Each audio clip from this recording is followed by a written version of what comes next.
welcome back to another review for Geeks and Degenerates, and I'm back. I'm back, and I'm hosting this time because I freaking love this movie franchise already.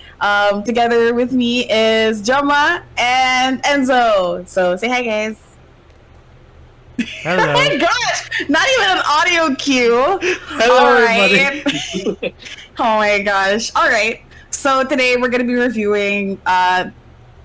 I can't really say a sequel, but I'll just say another movie in the franchise that is the growing Benoit Blanc cinematic universe, as some people have been calling it on Twitter.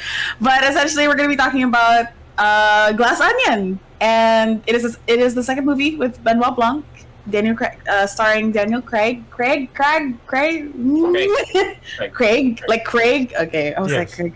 Okay. Anyway, so thank you for that. So first, I have to ask, for Enzo, what were your thoughts and impressions when you first saw that there was going to be a second movie, as well as the fact that you saw the cast? Like, they slowly started revealing the cast, right? Yeah. In terms of it, like the first one getting a second movie, as you said, not really like a sequel. I was like, that makes sense because it did well in the box office and it was successful. And since Rian Johnson made a deal with Netflix and Netflix wants to make original content, that's not bad, I guess. You're like, that makes sense that they'll make a multi-movie deal. With the cast, the only real person that stood out was Batista, because I'm like, every single time I see Batista in a movie, he just gets better and cements himself as a really good actor. I get that, because like I remember someone talking about it, I think probably on TikTok, obviously, which kind of made sense, like if you put into perspective like what Rian Johnson said when it came to like wrestlers turning into actors. Like, I saw him in Blade Runner. I was surprised because I was like, he is in the first part of Blade Runner. That is a shocker to me. But he started off right as like in Guardians of the Galaxy. And then it was kind of like, okay, he's kind of playing to like the wrestler, big guy, big himbo kind of guy. But then it's true though, he really is. And like, but then, you see him in all of these other roles, and every role he's picked since then is distinctly different. Like, to a certain extent, yes, it plays to the fact that he is very big and very buff. But oftentimes, like, especially Blade Runner, I was like, he has subtlety. That is incredible that there is like subtlety in him. And I was like, I remember thinking like, wow, that's him. And he's not acting like himself. He's not acting like the stereotype of his physical appearance. He is playing a character, which is incredible. I was like, he really thought about it. And then I just became a fan because I was like, oh my gosh, his mom's a lesbian. That's great. We love that for him, an ally and everything. So, I mean, super valid. I get that. I'm surprised you weren't at least like, I was like, not even Kate Hudson, Edward Norton, Fight Club, hello? Like, I was like, I would not even like... I would assume they would be in a Knives Out something. Like, of course, he would get the best of the best. But Batista's really like, wow, you're making your way through this world incredibly well. You're making better decisions than some of your other wrestling buddies. Yeah, because in fairness, everyone kept saying that, like, Dwayne "The Rock" Johnson plays himself. Like, every role he's picked is him. Him. Yeah. Is him. And, like, John Cena's kind of, like, here and there. Yeah. But, like, it's still kind of a caricature, and he has played into the meme, which is, absolutely valid if you want to do that for a career. Very much play into that. But Batista really went, like, choices. How about you, though, Joma? Your thoughts on the cast and the fact that there's a second movie? I like how I'm talking slower, like it's gonna do something for your connection. Yeah, as of right now, I am trying to piece together. Here, I can write it out. Yeah. No. It's okay. I can. Okay, let me know. Let me know if you need me to type it out so that it's easier for you. Yeah. But like,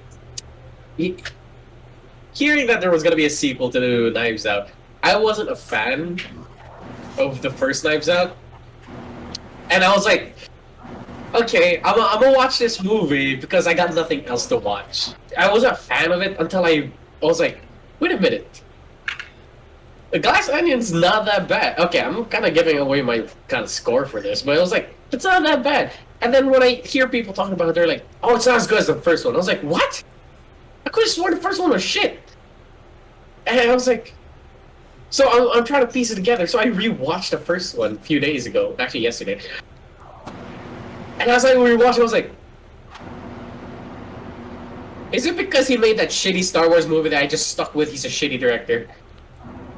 Probably. I think actually I was gonna mention that later in the review that like Ryan Johnson, for what it's worth, you know, probably it wasn't his strongest movie, and I absolutely am of the belief that creatives have stronger pieces than others. And I really think the fact that he came into a franchise that he created on his own did a lot more for him than going into a franchise in the last, because it was his last movie next to Rogue One, right? Because he did Rogue One. No, that was Garrett Edwards. Well, Really? Okay, then I made a mistake. But I did see him on the IMDb for it, or at least it was credited with him too. oh, because But he made anyway- a cameo in Rogue One. That's why Oh, sorry, he was what? he made a cameo as himself in Rogue One. Oh, he cameoed. Never mind that. I assumed he was in the production for it. But then, yeah, I totally get it with Joba na parang it's like he created like a not very good movie and it kind of stuck until he got into Knives Out, which came out 2 years later. So Yeah. absolutely valid. Yeah, like I got turned off by it, knowing the fact like, hey, Ryan Johnson made this movie that people say it's really good. Like people are saying it's really good. I was like, what? But it's Ryan Johnson. No, I can't. No, I mean valid. It's the Yeah, same yeah, way but that if you told me that like, oh, it's an M Night Shyamalan movie, and I'm like, Yeah. But he actually made some good ones. Yeah, I mean, he made good ones, but then he kind of made Avatar, and you can't get over it. You know, not Avatar: The Blue People, which, mind you, is the most movie apparently. Which I kind of makes sense, but anyway, it is the very movie. But I mean, like, there's also After Earth, so you're like, I don't want to see anything until you see. exactly right. Like you kind of can't. It's kind of like there are some that are hit strong. Like not everything's gonna be a banger, right? So anyway, Yeah. totally valid. I was like, I know we're gonna bring up the fact that he did a really shitty Star Wars movie, which I don't know about, by the way, because I don't really know much about it. I'm just talking about from everyone else. I can't say definitively. But anyway, yeah, but totally valid. Go ahead, Joma. We went into a tangent on shitty Star Wars movies. Yeah. Anyway. No, I think those were my thoughts. It's just like I wasn't really excited for it, but I saw the cast. I was like, oh, okay. And Batista's in it. I was like, okay. Oh, by the way, Batista's in an M Night Shyamalan movie. Yeah. Which one? The new one Yeah. next month. Not Wait, gonna. Yeah. It's like, He is. Knock Yes, It Cabin yes. in the Woods or some shit. Yeah. Yeah. I remember because someone was like, "Oh my god, it's an M Night Shyamalan movie," and I went, "I go Ooga Booga, Dave Bautista, okay, That's a 50. valid."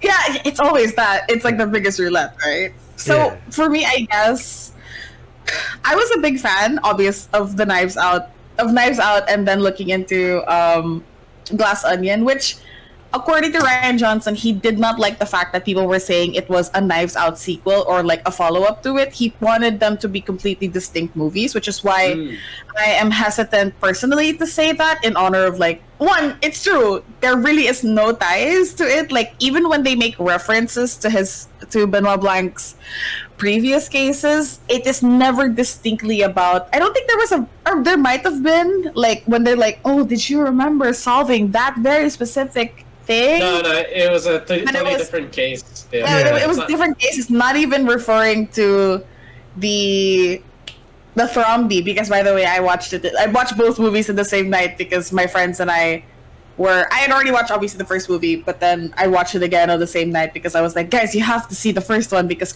I know why also people were looking into Knives Out, because there was Chris Evans' first movie after Captain America, after the whole MCU shtick. Yeah, So yeah. Oh, yeah. everyone was really excited to see what he would play, and obviously, essentially, he played the Human Torch. He played the Human Torch in line, but of course, in his own way. What a great monologue, by the way. But that's for the other movie review. But essentially, like, I was super excited because I freaking love whodunit genre. Like, I don't know how you guys, like, to the both of you who may or may not know, obviously, what the whodunit genre kind of is and what is like very in Like line crime with. history. You're There, it's not crime history. It's a very distinct genre in crime, in that like it's Agatha Christie and such. Like we're gonna review it, right? We're gonna do the Orient Trey. Yeah, Orient Express. Orient Express, yes, that one. Yeah, definitely With Nile as well. yeah, and the Nile one, but we're not doing that anytime soon, right? Because Yeah, I was just like, the I first forgot one. that. Yeah, just the first Yeah. one. But like, who done it is very much like the trope is you have a very smart person who a very smart detective who is like kind of an outsider into like this web of everybody knows each other but doesn't really know each other that well, but there's history there, and then that's it. The question is who did it, right? And there's a lot of tropes that come from that you can, because I love the genre, so I was like super looking into it. And I kind of wish we did the Knives Out one first because I could explain it to you guys easier, because there are some things that I'm going to reference in the first movie, but that's perfectly fine. By the way, now we're going to do spoilers for Knives Out 2, I guess, in this review. Sorry. I mean, we always do spoilers, so it's fine. Yeah, exactly. And so like there's this idea in that, like, because obviously everyone came into this movie, right, with this idea of, oh my god, Knives Out was great. Knives Out, how are we gonna know? Like, it's so different, right? Because admittedly, the twist was really interesting, right? Like, there were twists on twists on twists. And what I appreciate about Rian Johnson and the way that he writes and he directs these is that, one, they're always very distinct. Like, Knives Out was very much old money, traditional East Coast rich, and then you see Edward Norton's character, very new, yes. Kind of, Exactly, very much like it is giving Elon Musk. It is Elon Musk, right? Yeah. And it's kind of, and I appreciate that the crimes kind of to a certain extent have heart to them. Like, there is a lesson to be learned. Like, from the last one, it was like the arc of the rainbow and everything like that. And here it's like the glass onion. You think it's got a lot of layers, but you're stupid. And it's just like, and I appreciated that. Which, by the way, we're gonna go straight into the plot. In that, like, I like, and we're gonna say this off the bat because this is gonna be the basis for my entire review too with you guys, is that when it came to the plot and when it came to the twist, or what did you guys think of revealing the twist? I want to ask that off the bat. What did you guys think of the twist on twist on twist? I kind of like You go first. this one here more than the first one, actually. Because there were some that I was really taken aback by, like, oh my god, I didn't see that coming. Where in the first one, I was like, I can kind of picture this together. And as it was going along, I was like, yeah, it is going along as I thought of it in my mind. But here, I'm like at the midpoint before we switch perspectives, I'm like, oh shit, I didn't see any of these things coming, and I like that. Having so much fun talking about it because I fucking love these movies. But like, it's kind of a masterclass in creating a whodunit in a modern setting, because oftentimes when we do whodunits, it's often done in like 1930s to 40s, 1920s to 1910s to 40s, or maybe even like late 1800s, like very much in the line of like Victorian era or like the very early, actually the late 1800s, because that's when it kind of I'm pretty sure eras. Red Bloom. Yeah, we're kind of like bloomed and started, and you got all the tropes. And I haven't really seen a whodunit in a while that I really enjoyed.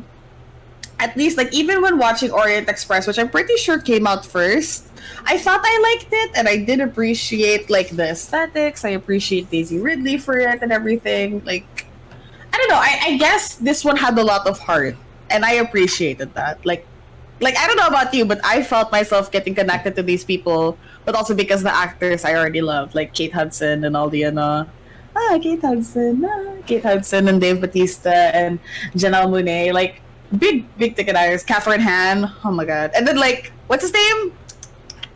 The father of oh my gosh, married to Uma Thurman. Oh, Ethan Hawke. For a split Ethan second. Hawke was it. Yeah, for a split second he was there, and it's like I love that. I do. I really do. Oh my gosh, excuse me. Murder on the Orient Express. That's the name of. Yeah. Yeah, it was 2017. Until Ethan Hawke popped up, I forgot he was in the movie, and then he shows up. I'm like, all right, you're here. How long? Yeah. A second? Oh, okay, cool. And I like that Hugh Grant was in it, and it was like Yeah. so well done. I was like, so cute, so cute. I know why I like Murder on the Orient Express, because I do absolutely love Sir Kenneth Branagh. Branagh. I can't say the word. I can't say the words properly, but I do love him as an actor. I just think that Murder on the Orient Express felt a little too much of like, let's do whodunits, you know, versus like Ryan Johnson, who really took the genre, took the tropes, and kind of elevated them in a way that I really appreciated. So, yeah, and I like that. I wish Jobber was here. I don't want to keep going. I don't want to keep going. And I gotta say, I like that Ryan Johnson did say, like, make this movie feel like its own movie instead of just like copy paste whatever Knives Out one was. This one's a completely different case where. Yeah. At first, he goes to the island. Nobody knows why he's there. You would think that Elon Musk from this universe would invite the best detective for this mystery murder clue game that he has made, because he's rich. You do whatever you want. And then you find out it was like, we didn't invite you, and you're like, it's from twist and twist from there. And once we get to those plots, we'll get there. But I did like it, because now I was like so confused. I was like, what's going on? Yeah, why are you here? Why are you here? What the fuck happened between you two? Yeah. And why are you talking to her as if you've known her for a while? Yeah. And then when the big twist happens when he calls her Helen, I was like, did you just call her Helen? I thought her name was Cassandra. Yeah. Yeah. And then she gets Yeah, stopped. I'm like, wait, I have questions still.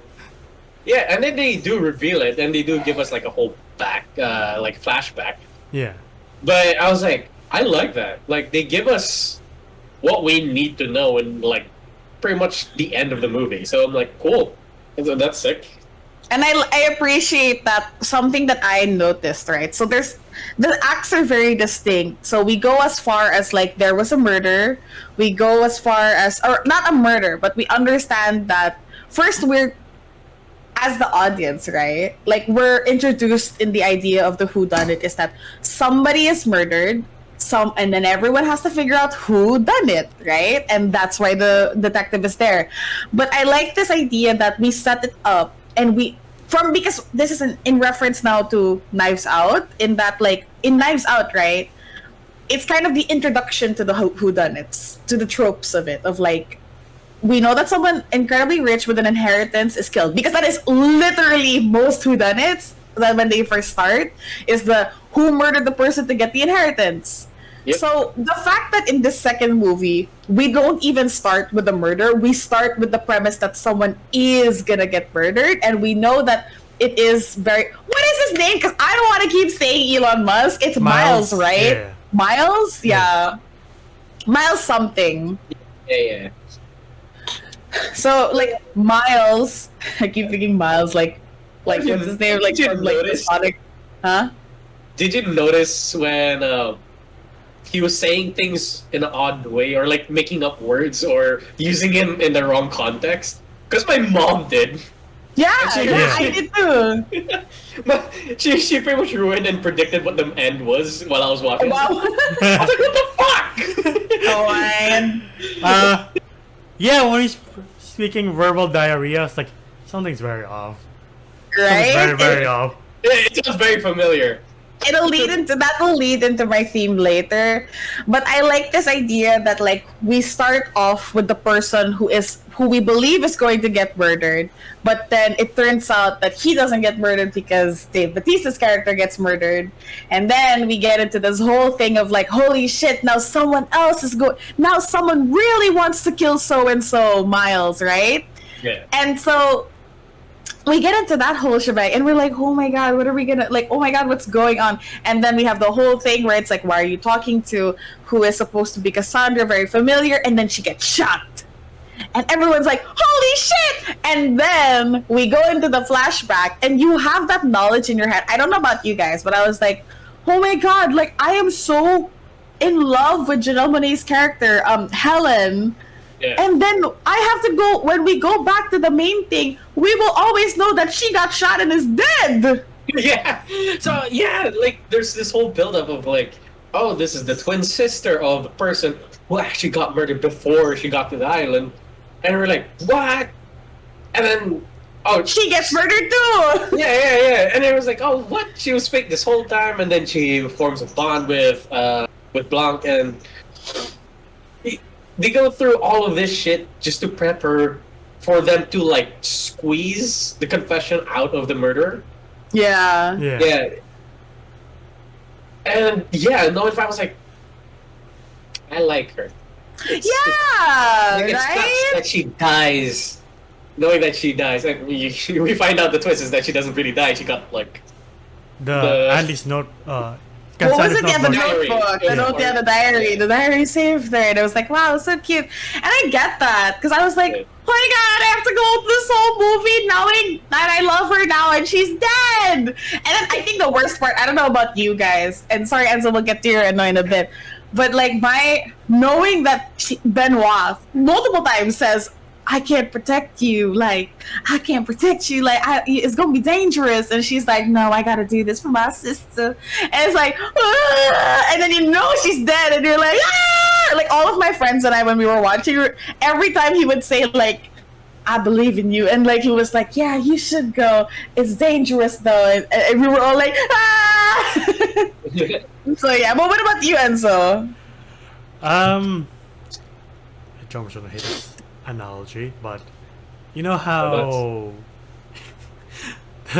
well, from a certain video game in 2020 we learned that perspective is everything, and the first half you see situations play out, like you think that Whiskey is cheating unbeknownst to Dave Bautista's character, like, oh shit, she's going behind his back, and of course you think that Cassandra is Cassandra. And all these things are happening, and when the shift happens and you're seeing things through Helen's eyes, you're like, holy shit, this is pretty good. Not gonna lie. When I was watching this, and when Edward Norton comes out, well, Miles comes out and is like, hey, I assigned your rooms to the shockers I associate you with. I was like, I can't wait for this guy to get murdered. I was like, oh, he's that kind of annoying rich guy. Anyway, sorry. No, yeah. absolutely valid. Go ahead. I think that was the point, right? Because Yeah. I think like was the idea was to make him as obnoxious as possible. But then you also wonder. I don't know if you guys had this feeling. I don't know. Might not be Joma because apparently his mom spoiled it, which is No, and midway. It's, yeah, midway. But right in our head, we're kind of like, is this guy acting stupid or is he stupid? Because if you guys remember in the first movie, again, spoilers for Knives Out, Brand, right? Brand, what is his name? Hugh? Chris Evans. Hugh did this, but like, yeah, Brand's like Chris Evans' character, Brand. He looked not stupid. Like you knew he was smart, but then you knew he couldn't be that smart. But then you're like, huh? So you're kind of like trying to see like, is he acting? And that's what I kind of liked, right? Because in the first movie, it was all about it wasn't about outsmarting. It was just the idea of like playing the game, but it was really smart though. Everything that was happening was kind of like, holy shit, you tried to outthink this to you tried to outthink this to you tried to outthink this. But then we go to Edward Norton's villain, right? And he's just stupid. He's like, you're just stupid. And I was like, ah! And mind you, I was watching at like 11. It was terrible for me to scream that late in the night. But he's just like, but you're just stupid. You plagiarized my own thing. And it's like, he was, because he really was. And I love that, right? Like, I don't know, how did you guys feel about that? Like, it was just like, stupid. I sort of had a Kate Hudson. I was like, well, I guess if he was copying, he used it in a smart way, right? So he was stupid, but in a smart way. No! Just stupid. And it was like, it was dumb that he was genius. No! He plagiarized the whole thing! And it was like, I love that like, even Blanc was like, even it got to him, like this dude's stupidity was so stupid that it actually flew past his head because he overestimated Miles. Yeah, exactly. And I think that the same way that we felt about Benoit was the same way we felt as the viewers, right? Yeah. That we were in his were shoes. yeah, we were like, damn, we were and that's what I love about Ryan Johnson in this like movie franchise that he's creating is that he's consistently subverting everything. He is subverting himself. He is subverting himself. And mind you, I am so in love with the idea of, by the way, so if you guys also notice, I love the fact that Ryan Johnson, even if Daniel Craig is his like kind of protagonist, like the consistent guy amongst all movies, he plays him so differently in each one, right? And the fact that and I made this joke to myself, if you guys look at my letterbox, which is hilarious. Not really, I made a new one because my last one was ugly. But letterbox is where you review movies or keep track of your movies, by the way. We know. No, I'm telling other people who might not know it because in fairness, not everyone knows it. Apparently, they were like, "What's that?" You want us to like, link shit. it in the description? No, it's for me. No, but I made the joke. It was like Daniel Craig leaves one major movie franchise where women were his companions. A different woman was his companion for every movie to another movie franchise where he played the main character and different women were his companions as well. But now he doesn't solve the crimes.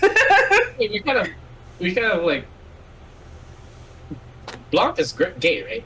Yes, he is. Yeah. Okay. No, but when I mean companions, I mean not No. always. Yeah. But yeah, he's gay. He's gay. He's fully a fruit. Which of these characters, aside from Blanc and Janelle Monáe, stood out? Like the side characters. I have to think. I liked the girl who was I don't remember her name because Whiskey? there were so many names. The one that was Dave Bautista's like supposed Whiskey. like Yeah. his like kind of like the sugar girl because she was like, if I want a political career, I gotta think about my moves from this point on. And I went, valid. She's You smart. know what? She's- Let's get her. Is she pulling like a Paris Hilton where she has to Yeah, play she Hilton? is exactly, and I love that for her. I was like, get your bag, girl, get your bag. Yeah. I love Dave Bautista's character though. That he is this First controversial Twitch streamer. Twitch streamer. Yeah, wait, what was it? What was Catherine Han saying? Like her political. He's like, I'm an alt-right Twitch streamer. Men's right Twitch streamer. Yeah, men's rights Twitch streamer. Can I just say it is so hilarious? I cringed every time they said Twitch in that movie. Like any reference to streaming, I cringed like so hard because I was like that. I was like, "Woo! Don't do that to me, please." I like that it was said in the pandemic. Also, just saying. Yeah. Like how Batista's character is an amalgamation of every curse streamer or influencer we've ever seen in this field. Yes. Like, yes, Yes. very much yes.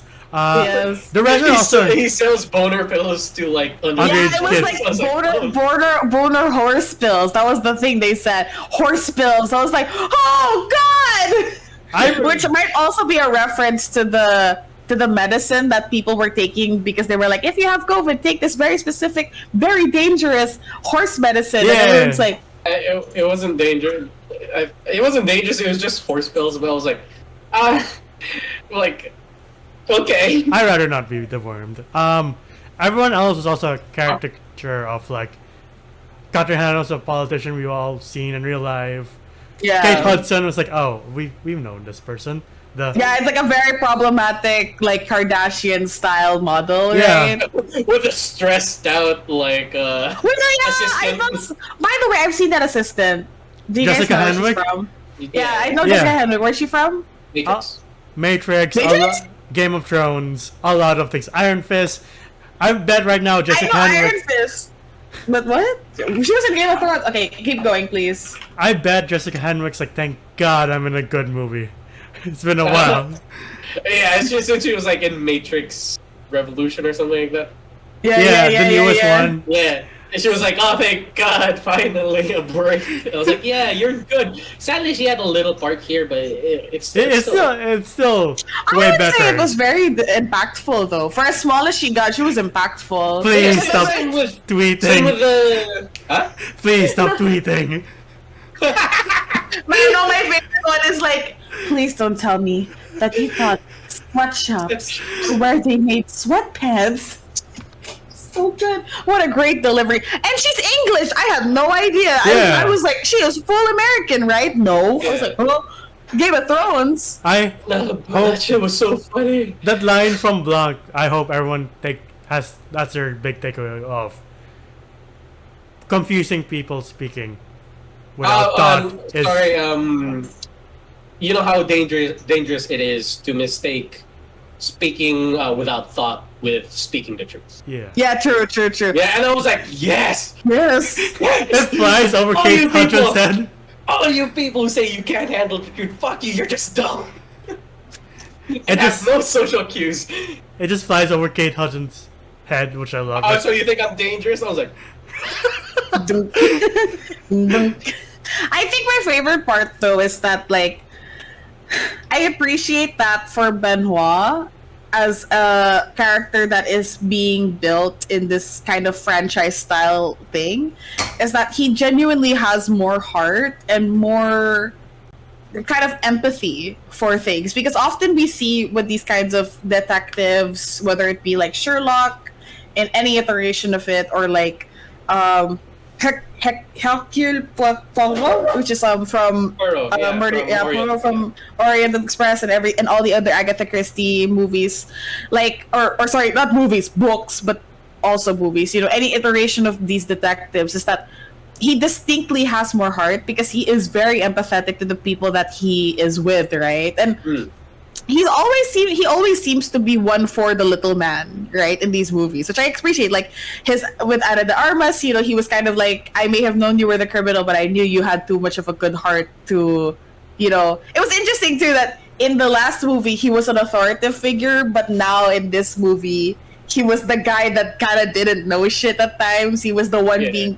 Because that's actually how it works, by the way. If you wonder, like in these detective things, whether it be whodunits or in Sherlock style, like crime stuff, there's always someone that is being explained to in these things, like Watson, and because that's supposed to be the person, like the viewers, right? They're like, "What do you know about this crime?" And then it gives like the detective an excuse to tell the person who tells the viewers everything, like, you know, like it was 2 inches off. There was no way this blood splatter could have been from your right hand, and everything like that, right? So the fact that he was the one who was our kind of viewership, like our avatar, avatar into this world, I really appreciated that. That's why I keep saying Ryan Johnson subverts himself, which is genius, you know. And that's why. And I was just like, I love everything that he does, and I love that Benoit is so fruity and sweet, and I love that for him. And he plays Among Us with Angela Lansbury and Natasha Lyonne. Oh my god! He just acts like a normal person. So I was like, yeah, like when it came to the situations and shit, you're like, what the fuck's going on? Even him is like, the fuck is going on? He makes the same face as we do. We're like, huh? No, because oh god, what were they called again? The jackasses. Oh yeah, the disruptors. Sorry. Jackasses. You're right. Though. I mean, I am right. Sorry, I know they're they're being shitheads. jackasses. The shitheads. They're damn shitheads. Anyway. I was like sitting in that circle of friends who just kept talking as if they were the smartest people in the world. Or, well, so one was because he was an actual scientist. The other one was a politician. But the rest of them are kind of idiots and too reliant, sucking on the golden titty. I know. Every time they said that, I was like, titty. But anyway. But like, you can tell that like, Blonde is just like, what the fuck did I get myself into, and how the fuck did y'all meet? Yeah. Exactly. Yeah. So like, even us, we were like, oh god, this is a type of circle I would never want to be in. Yeah, you find out. Sorry, go ahead, Denzel, please. Sorry, Miles is their lifeline because Dave Bautista is a cursed Twitch streamer, and so he invested in him to go on YouTube. He invested in Kate Hudson's sweatshop. He funded Catherine Hahn's political career and funded Leslie Odom Jr.'s science. Which is a big thing, which is a big plot point in this movie where they have this zero emissions but high energy material, and that is very unstable. It hasn't been tested, but of course, money is time, shit like that, and they're like, oh, we gotta hurry up, we gotta show it. Yeah, that's why. And I like that sorry, go ahead, Enzo. No, please. don't say. That's why the scientist is so furious that like, oh, I said yes, you said yes, you gave the okay, but we didn't test it. I did on my own house. And everybody was like, we're inside of a bomb. And can I just say that I love the callback that whenever Benoit wants to smoke, he gets a fire alarm. Because if he were to think about it, right? Like, there's a reason they have a very specific fire alarm. Because if he were to not be careful, he could blow up this and that. Which, in fairness, it happened. And that's the thing, right? It's like the beauty of Rian Johnson creating knowing the ins and outs of the tropes and the themes. Like, he really, like, for as much as we can shit on him for his previous works, the fact that he created something of himself that you could truly see the heart that went into it, and kind of like the way that he layers everything. Like, we have the theme of new rich, somebody stealing other things. And mind you, the fact that it was so fucking on the nose that Edward Norton, a cis straight man, took from a black woman's side, a woman in STEM, woman of color in STEM, her work when she was the one who helped him out. And then like it's this layer also of like all the little devil, like the devil is in the details of everything, of like, don't smoke in the garden, why can't you do that, because then we're gonna explode and stuff like that. Like, everything is so masterfully done, and that's how you take a genre, turn it up on its head, but still give honor to it, and he really says that. And I love that he seems like such a nice director, because according to Janelle Monáe, who, mind you, again, is like a woman of color, especially a black woman, she says in an interview with him how she never felt like with the other giants like Edward Norton, Kate Hudson, Catherine Hahn, like all these really big names, who, even though she's a big name herself, right, he never made her feel out of place. Like, he always said, there is space for you. You're allowed to be here. You should be here. And that's often something that goes kind of like under the radar with a lot of directors, because we always hear about directors that are mean to their actors, directors that are, very mean, especially to women of color. So the fact that Stanley Kubrick. I didn't say anything. I said it, you're an asshole. But then but that's what I'm saying, right? It's like, to honor your actors in such a way, like, you can see that everyone loved being on set, everyone loves the movie, and it's not just because he's nice, but because also he's a really good writer and director, and he sees the love where it should be and puts it there. And that's why I love, beyond just being good movies, I love that they have great stories behind them and great diversity. I think about it, Ana de Armas is like a Cuban actress, and now we have Janelle Monáe, and like he took like the Bond thing of Daniel Craig, but like created the women to be like kind of a little better than him, even though they're not the detectives. But you can see that they play to each other. They're never what, like, it's not always Daniel Craig who's better, but it's not Ana de Armas or Janelle Monáe's characters. Like, they play to each other, and I love that. It's like they're always on equal footing almost. So I love that. Well, I love it. It feels so nice. Go ahead, Joma. They made it apparent that, like, if she doesn't do the work, she doesn't do he can't help her. Yeah. Yeah, so it was a very big thing when it came to their chemistry, is that they really had to do this three-legged race to find the murderer. Yeah, and actually, he more often not than says like, "Hey, you did do this. You're really good at this. You're really good." And mind you, I'm just saying, the fact that we can quote so many lines from this movie just goes to show how good the writing is too. Because how often do we watch movies ourselves and forget so many quotes? That's true, right? That's very true.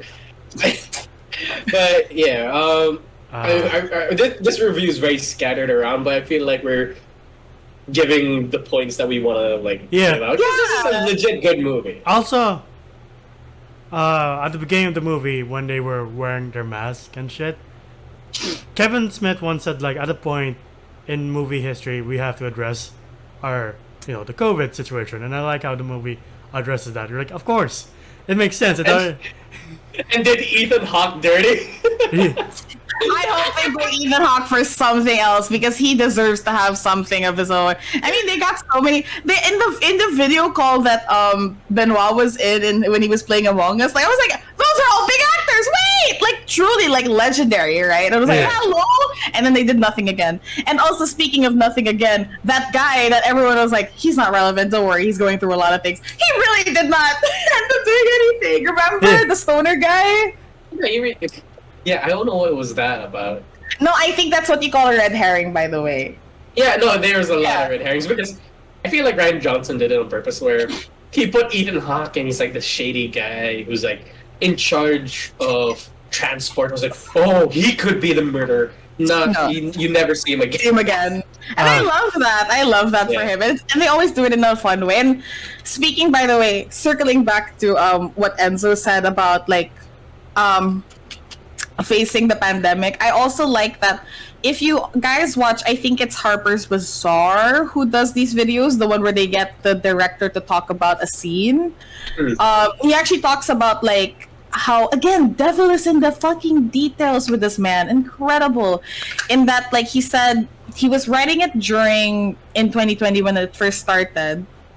And he wanted to make it so that, like, you could see, based even on the masks alone, you could tell the kind of personalities that these people had. Like, Catherine Hans was like so she had the face shield, same with Leslie Odom Jr. But then you see Kate Hudson's character in the very it's the very Lana Del Rey mask of like, she's wearing it, but is she really? Yeah. Sorry, my bad. Lana Del Rey, not Lady Gaga. My bad. Oh, it's okay. She's very. It's a no. But like you see, like, and even the way that they do their like their clothes, the way that they're dressed, like truly, I am so like the details in this movie are so amazing, and it's just like, again, like I said, the heart. But go ahead, Enzo, please. I want to hear from you. I was devastated when Batista's character died because I'm like, how long is this movie? How much movie do you have left? Oh fuck, I don't want him to die. Yeah, I was like, I didn't expect this one to die, and that's what I was like. Is everybody gonna die? It's like Miles gonna start killing off each one and pretend like, oh, somebody is the murderer, like Among Us. Yeah. I thought that was like the reference. I was like, oh, it's gonna be like Among Us where the guy has to kill off the whole crew. Yeah, and there's also like, oh, sorry, go ahead, please. I was like gonna say the Kanye thing in the back, but that has nothing to do with anything. What? No, in the dining table, if you look at the picture in the mural in the back, it's Kanye. Yeah. Did you not? I was like, that's Kanye. But anyway, sorry. Go ahead, please. Go ahead, Joma. Sorry, Kanye is just a very funny matter now for me. But go ahead, please. No. That was pretty much it. It was like, I really thought it was going to go in that direction. But yeah, it is a shame that Batista got killed off quite early. Yeah. But we saw enough of his acting chops to be like, oh, I would love to see this guy in more shit. But we keep getting that. I am legit getting tired of, I would love to see, he did such a performance even with such a limited time. Give him the whole fucking movie. Well, we'll have to see with die in the beginning of Blade Runner, now that I think about it. Yeah, I mean, we'll have to see what happens in Dune 2 and the M. Night Shyamalan movie. What happens? Yeah, like, I get it that he had that whole zombie movie with, yeah, he did. What's that movie? I forgot, but like... See, I mean, the only thing I remember in that movie was his acting. True. Yeah. Yeah, not much. Yeah. I deserves more. I find the ending of this movie a bit more satisfying than the last one. Even though I do love the Chris Evans reveal, but this one I feel is a bit more cathartic because it puts you between a rock and a hard place where like, because he burns the handkerchief or like the napkin. Yeah, the napkin, yeah. And everybody's like, I didn't see shit. I'm with Miles. You're like, what are you gonna do now? Yeah, no, that was the whole thing. That's why there's this dispute between Miles and Catherine, right? Or is it? Cassandra. Cassandra, sorry, my bad. Yeah. That's okay. That all of their friends, they were her friends first, then became Miles when she introduced them. Is that once shit hit the fan, everybody would lean towards Miles. Yeah. Because he was the one who funded all of them and got them to where they are. And thus, they kind of like have to suck on that titty. I don't know if Yes. you're allowed to say. Exactly. No, you can say that. I don't know, Enzo. As long as it's not graphic, it's fine. But yeah. So and they're doing it again, but this time with their sister, with her sister. And I was like, oh, y'all are shitheads. Yeah. And then Sorry, house I'm just on lighting a fi- match. I was like, did you burn the napkin? Sorry, I actually did not mean to do that. I was just playing with the matchbox. I'm terrible at that. I was what do you call that? Pyrotechnic kid or whatever. Oh, Not a please don't. pyromaniac. Oh Please no, don't. no, I'm fine. I'm fine. I promise. Go ahead, please. Yeah, but like, yeah, they were doing that again. So I do love it where she kind of lost. Yeah. She lost here. I would say, yeah, it is her fault for like, hey, this is the thing that will get you to jail. Yeah, no shit, somebody would like grab it, and just probably rip it up. Yeah. But I do love the outcome. They had a different plan, and both Benoit Blanc and Hildy kind of knew, was like, Helen. you know what to do. If we can't like, you know, prove the murder, we could destroy his name. Hold up. Did you just call her Hildy? That's Helen. Helen. Hildy is from Django Unchained, you idiot! All those names. Look, there's so much characters. All I remember is Blanc. Hildy is from Django Unchained, you idiot! My bad. Who's Hildy? What or where? Kerry Washington's character in Django Unchained, Jamie Foxx's Yeah. wife. In that movie. It's okay. It's fine. But go I on. make that mistake all the time, Joe. I mean, not the Hildy one, but I make those kinds of mistakes all the time. But sorry, go ahead. Where were we? Let's The go end. ahead, Hildy. Go on. Yeah, and then like the ending is not them putting the guy in jail because that's what we would always see, is that this guy's in handcuffs.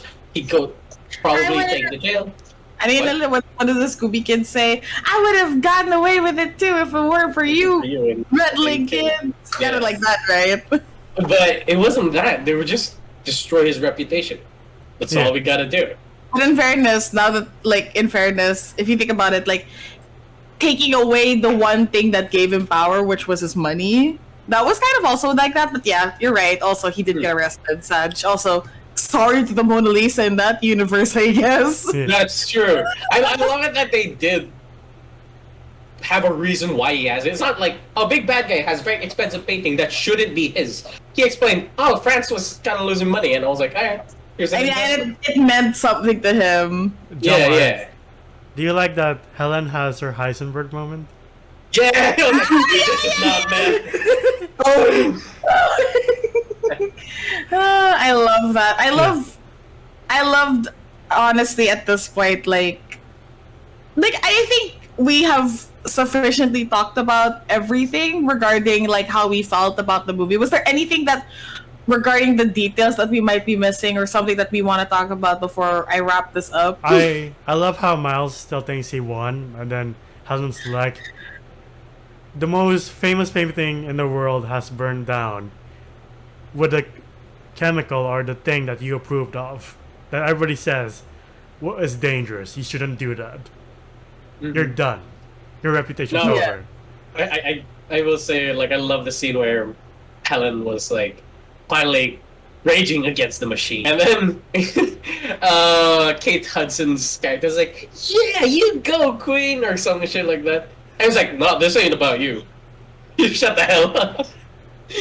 Exactly. And I guess that's really it, no, right? Like at the end of it, I guess the way for me to wrap it up is that even if we didn't get the very specific, like the bad guy is being arrested, like for what it's worth, we got some form of justice that made sense, that felt as good as it needed to be.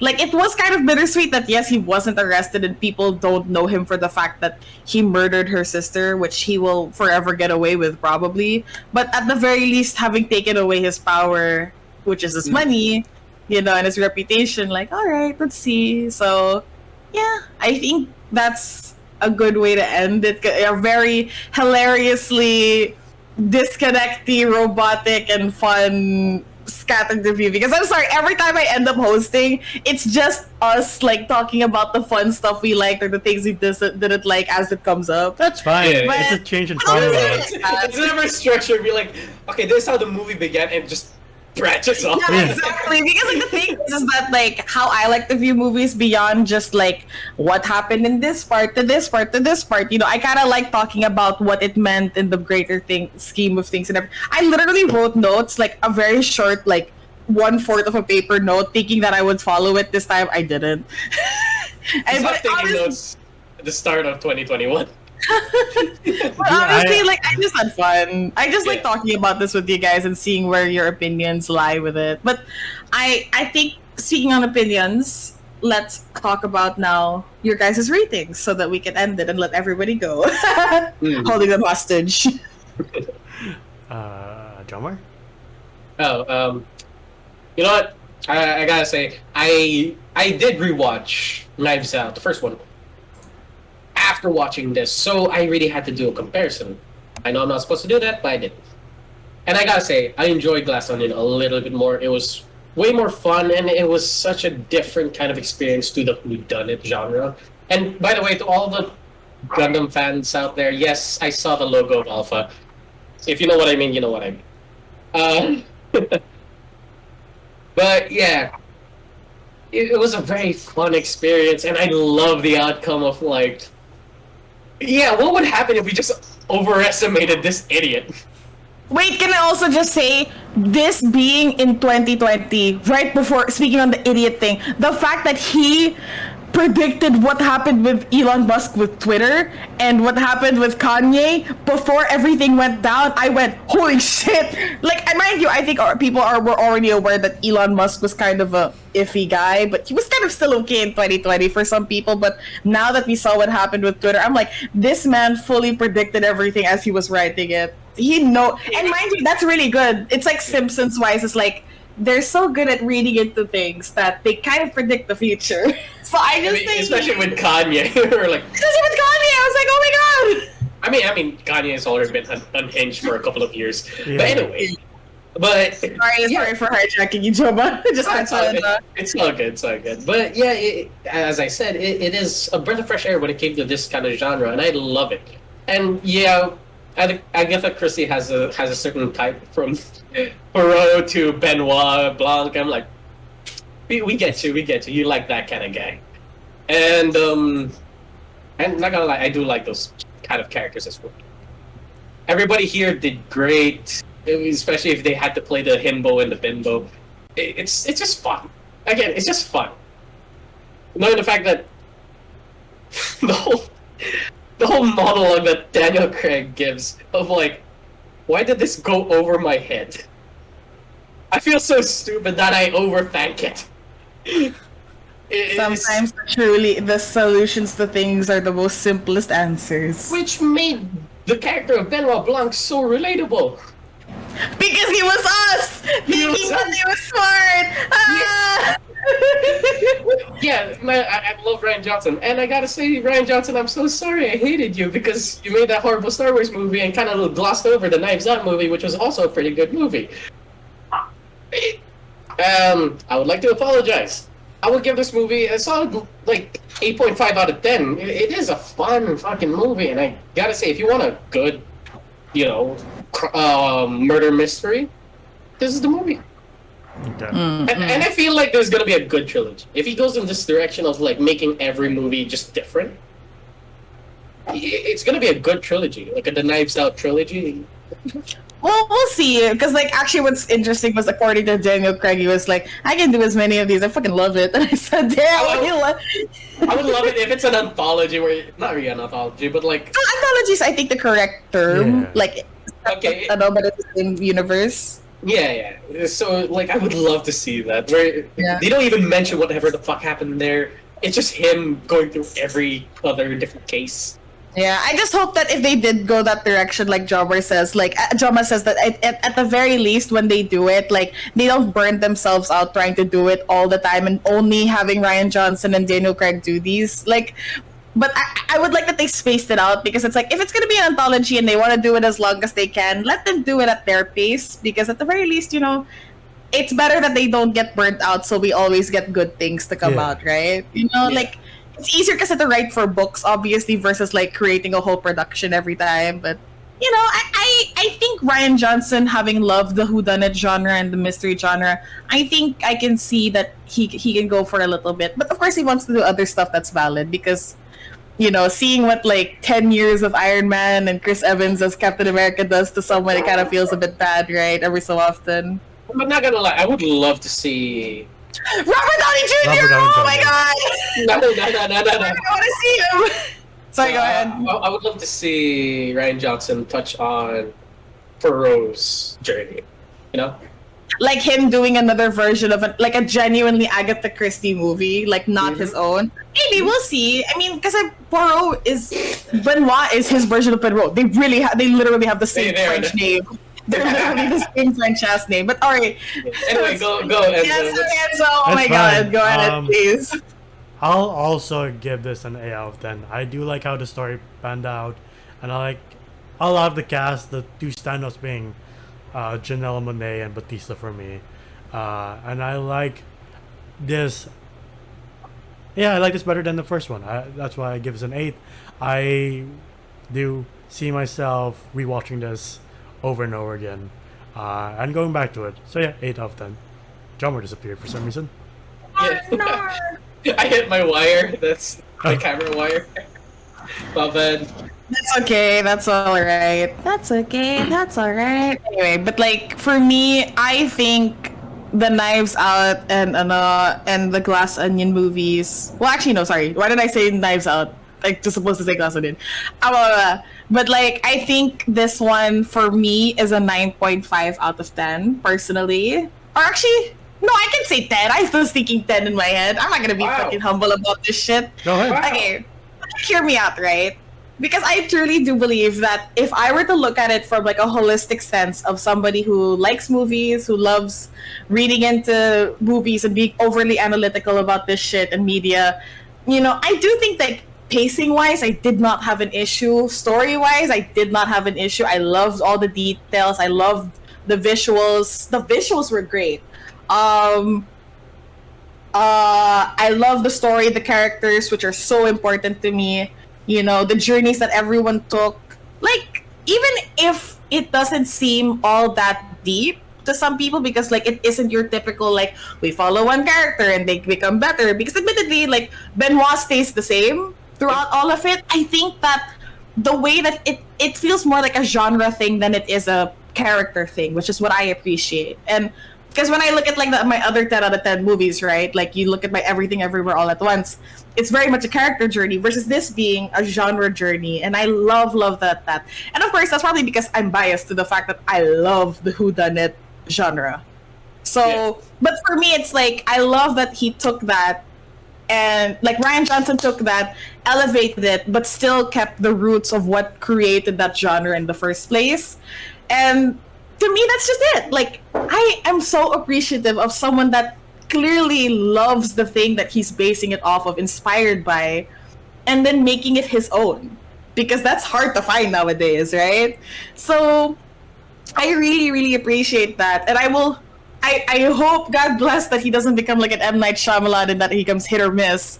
I hope he picks better projects in the future at the very least, or creates his own good projects. I mean, Because- Looper was pretty good. I'm sorry? Looper? Question: did he do Fallen Kingdom? I asked Enzo. Fallen Kingdom? No.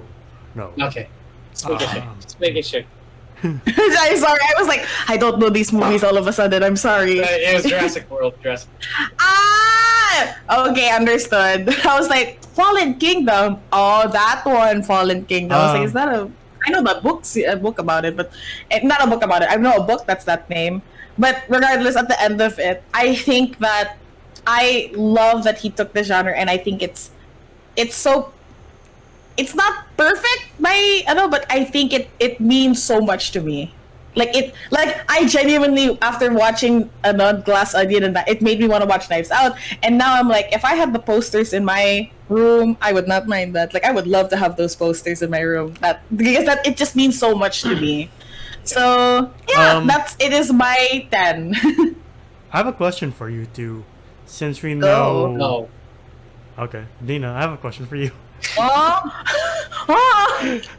what did you say? Don't be mean. No. Don't be mean. Since we know Ryan Johnson's making more Knives Out movies, if not a full cast, which actors would you like to see in the future Knives Out movies? I did say. Yeah, I did say RDJ, but I think I want somebody else. I want to say someone that we wouldn't have thought about in the first place. Go, Joma, go first. Oh, okay. So, not for sure. I would love to see Knives Out go into a way more serious direction, just for this one movie.